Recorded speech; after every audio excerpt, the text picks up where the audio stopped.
les amis, c'est Franck, votre spécialiste anti-nuisible.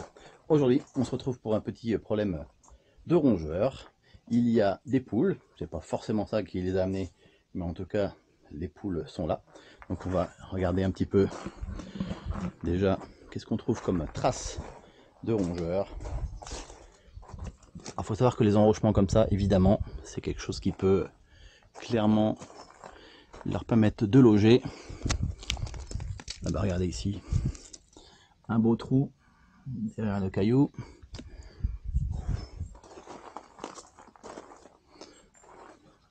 Ici, nous avons le poulailler. Donc là, le piège n'a rien pris du tout. Ici, regardez, quelques petites crottes de rats. Également le début de la galerie. Là, bah, clairement, on voit que ça passe. La terre est totalement plate. Ici également, les poulettes sont ici. Là également, ça circule. C'est toujours difficile de dénombrer le nombre de rats présents. Là, il y a également un passage. Enfin, clairement, tous les rochers peuvent cacher les rats. Et ici, au niveau du poulailler, regardez, un trou ici, un trou également d'entrée ici. Donc ils vont dans le poulailler, il n'y a aucun doute. Bon, ça c'est pour le poulailler. Ensuite, on va regarder par rapport à la maison, puisque les gens entendent des bruits dans un mur. Ah oui, là, je viens de voir par où il passe probablement. Regardez-moi ce trou dans le mur. C'est intéressant, on va aller voir un petit peu ce qui se passe de l'autre côté de ça. On voit des traces effectivement un petit peu marron-noir sur le plastique, ce qui veut dire qu'il y a quand même un passage par là. Bon, en attendant, on va aller préparer nos petites stations qu'on va positionner à quelques endroits stratégiques. On va mettre quelques petites Donc important, mettez des gants, évitez tout ce qui peut être odeur humaine par rapport aux stations ou à tout ce qu'on pourrait manipuler. Voilà, on va mettre 3 stations. On retire le petit fil métallique qui est à l'intérieur. Et on va positionner les raticides sur le fil de fer. C'est important de les attacher, tout simplement pour éviter que les animaux domestiques, là les gens en l'occurrence ils ont un chien, pour éviter que les animaux domestiques s'approchent du produit et puissent éventuellement le consommer. C'est évidemment très dangereux. Et après on va aller voir aussi bien sur le toit, parce que les personnes entendent aussi au niveau de l'étage du bruit, sur le toit et derrière ce mur. Et vous allez voir un petit peu comme ça, le rat, il ce vient à que l'on l'intérieur, va il mange, y il trouver. repart. Et 24 heures après, il est mort. Bon, voilà, mes stations d'appâtage sont prêtes. On va aller les disposer au bon endroit. Alors après, c'est vrai que quand on fait une dératisation, c'est pas non plus une science exacte. Il faut arriver à analyser la situation, l'heure de placement. On va positionner ça ici, le long du poulailler. Également au niveau du trou, on a pu voir qu'ils accédaient. C'est pas facile quand on a de la concurrence alimentaire comme ce qu'il y a dans le poulailler pour pouvoir traiter.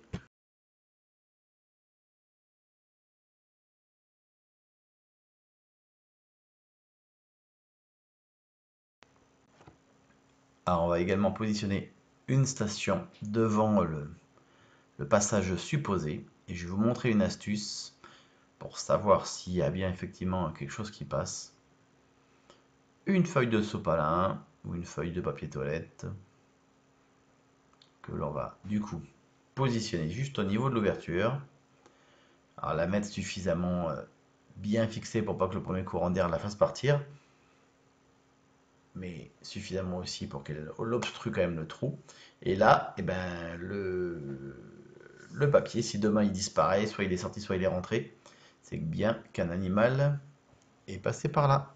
Ça, c'était la petite astuce du jour. Bon, maintenant, on va aller voir de l'autre côté du mur et regarder ce que l'on trouve juste derrière l'ouverture. Une cheminée. Et quand on regarde de plus près, et oui, vous avez une quantité importante de crottes de rat. Je vais vous montrer ça d'un peu plus près. Donc il se retrouve dans la grille, il passe au petit niveau du petit trou qu'on aperçoit en bas à droite, et puis il fait sa vie. Une fois qu'il est là, ben, il peut passer dans les doublages, il longe le conduit de cheminée, et il se retrouve à l'étage, sous les combles. On va aller voir ça juste après. Donc vous voyez, chaque cas de dératisation est quand même différent. Il n'y a pas, je dirais, deux interventions identiques. Après, la base du traitement reste de façon un petit peu similaire, je dirais. Mais voilà, faut vraiment, c'est important d'analyser la situation. Là, je vais vous montrer comment on va pouvoir fixer le raticide à la cheminée. En plus, ça, c'est une cheminée que les gens ont, mais qui ne se servent absolument plus. Alors, je vais préparer le petit raticide accroché à la brochette. Et du coup, et bien là, on va attacher le raticide au bas de la cuve, assez long pour qu'il arrive presque au sol et que du coup, ben, il soit parfaitement sur le passage des rongeurs. On repositionne les grilles et là, ben, il n'y a plus qu'à attendre. On va maintenant aller sur le toit un petit peu pour voir ce qui s'y passe. Bon, nous voici sur le toit. Nous voici le conduit de la cheminée. Et les gens entendent sur la pièce qui est juste en dessous ici, cavaler sur le plafond. Donc on va aller regarder tout ça. Petite dédicace à Gaëtan qui adore monter sur les toits. Voilà, on va être à 6 mètres, à peu près au-dessus du sol. Alors, qu'est-ce qu'on a ici? Alors, je retire les tuiles pour vous montrer.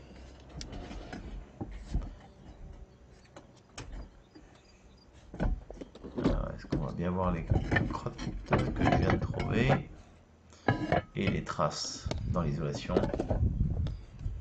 C'est vrai que les rongeurs font des dégâts dans l'isolation. Souvent, les gens pensent que les rats mangent l'isolation. Alors, ils ne la mangent pas. C'est simplement qu'ils s'installent à l'intérieur. Ils passent dans l'isolation. Ça fait comme une espèce de petits tunnels, des galeries. Mais ils ne sont pas en train de grignoter la laine de verre. Vous voyez, on voit quand même les passages dans l'isolation. Donc là, pareil. On va positionner un petit fil de fer avec des raticides. Le fil de fer, c'est tout simplement pour éviter qu'ils les prennent et qu'ils les déplacent. Et que, autre chose qu'un rongeur trouve avec le produit. On accroche ça au lito.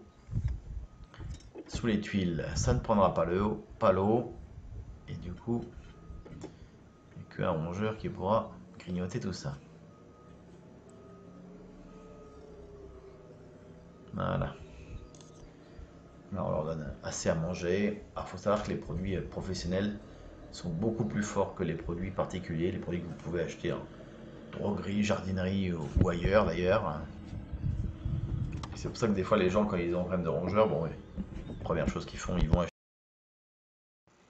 Là, je vais vous montrer autre chose. Ouais, on voit que les mousses protectrices des tuyaux de climatisation ont été grignotées. Donc ça, c'est des mousses qui sont faites juste pour éviter la condensation et la différence de température par rapport aux tuyaux qui sont en cuve à l'intérieur. Bon, c'est pas gênant, soit qu'elles sont un peu grignotées, mais au moins ça indique effectivement qu'il y a bien une trace de passage. Donc là, je pense qu'en une fois, ça devrait être réglé chez les gens, parce qu'il y a effectivement des traces, mais il n'y en a pas non plus une quantité phénoménale. Je vais vous montrer autre chose juste après, vous allez voir le fil de l'antenne. Acheter du raticide, et ils disent bah, ça fonctionne pas les produits du commerce. Alors c'est pas que ça fonctionne pas, c'est que la dose pour éliminer un rongeur est beaucoup plus importante sur les produits qu'ils ont achetés. Ah oui, là regardez, l'antenne, elle a été un petit peu grignotée. C'est pas que ça mange bah, tout, hein. Les gaines électriques, un petit peu de bois, n'importe quel câble. Appareil, on a quelques crottes. On a également ici, quand on inspecte également, bon déjà il faut oser monter sur son toit, il faut faire attention si on n'a pas l'habitude évidemment, même quand on a l'habitude d'ailleurs, il faut quand même faire attention. En l'occurrence, le temps est sec, et par un temps de pluie, évidemment, je ne serai pas monté. Bon voilà, j'espère que cette petite intervention vous a plu. Et si vous avez des questions, des observations, n'hésitez pas à les mettre en commentaire de cette vidéo. Et puis je vous dis à bientôt.